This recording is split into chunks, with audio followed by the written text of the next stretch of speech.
कर्म, भाग्य अलग अलग।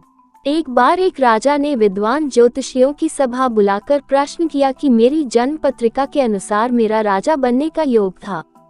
मैं राजा बना, किंतु उसी घड़ी मुहूर्त में अनेक जातकों ने जन्म लिया होगा जो राजा नहीं बन सके। क्यों, ऐसा क्यों?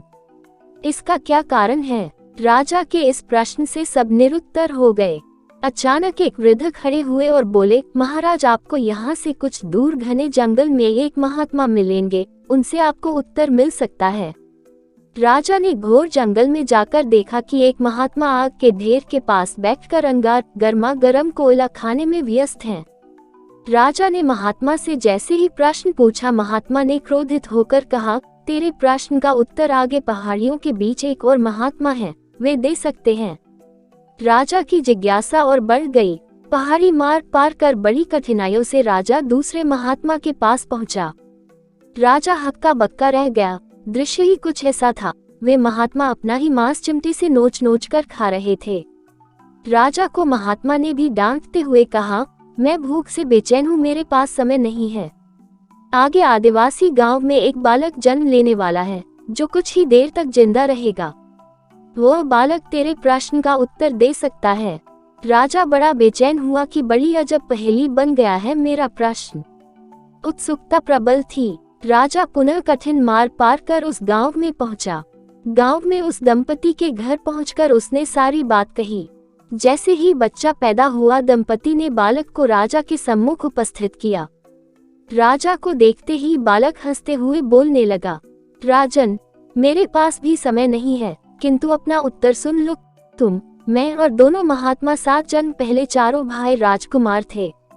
एक बार शिकार खेलते खेलते हम जंगल में 3 दिन तक भूखे प्यासे भटकते रहे। अचानक हम चारों भाइयों को आटे की एक पोटली मिली। हमने उसकी 4 बाटी सेन की। अपनी अपनी बाटी लेकर खाने बैठे ही थे कि भूख प्यास से तड़पते हुए एक महात्मा वहां आ गए। अंगार खाने वाले भैया से उन्होंने कहा, बेटा, मैं 10 दिन से भूखा हूँ, अपनी बाटी में से मुझे भी कुछ दे दो, मुझ पर दया करो, जिससे मेरा भी जीवन बच जाए।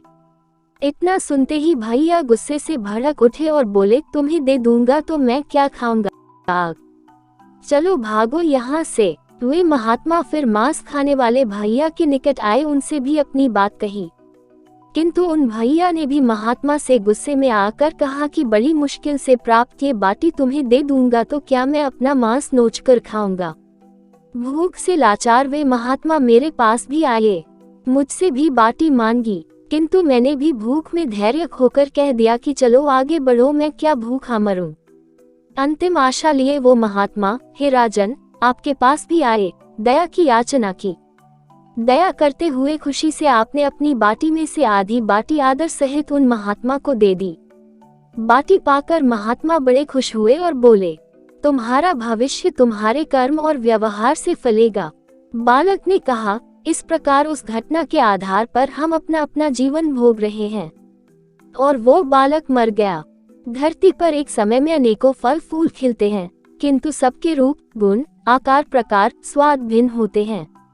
राजा ने माना कि शास्त्र भी 3 प्रकार के हैं, ज्योतिष शास्त्र, कर्तव्य शास्त्र और व्यवहार शास्त्र। जातक सब अपना किया दिया लिया ही पाते हैं, यही जीवन है। शिक्षा, गलत पासवर्ड से एक छोटा सा मोबाइल नहीं खुलता, तो सोचिए गलत कर्मों से जन्नत के दरवाजे कैसे खुलेंगे।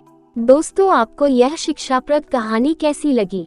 अच्छी लगी तो लाइक जरूर करें, कमेंट करें, शेयर करें और मेरे गुरुजी वॉइस चैनल को सब्सक्राइब करें। आपका बहुत बहुत धन्यवाद।